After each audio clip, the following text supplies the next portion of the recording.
இந்தாம்மா ஜாமாக்கள். சரிக்கா. ஜிபே பண்ணிட்டல? பண்ணிட்டேன். கார்த்தி தம்பி இங்க. அக்கா எனக்கு தெரியலக்கா. ஏன்டா இல்லையே? ஐயோ அக்ஷிதா, உனக்கு ஒரு விஷயம் தெரியுமா? எனக்கா? கார்த்தி தம்பியை ஜோம்பி துரத்திட்டு போச்சு. எனக்கு சொல்லுங்க. இந்தா அப்படி காட்டுக்குள்ளதான். சரி, நான் போயிட்டு வரேன். கார்த்தி தம்பி தொலைச்சிட்டானா? என்ன காட்சி? என்ன காட்சி? கார்த்தி தம்பி தொலைச்சிட்டானா?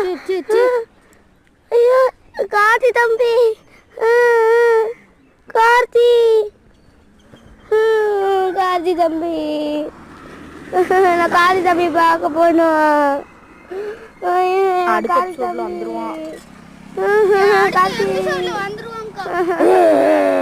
ஐயோ தம்பி ஓடு, தம்பி ஓடு.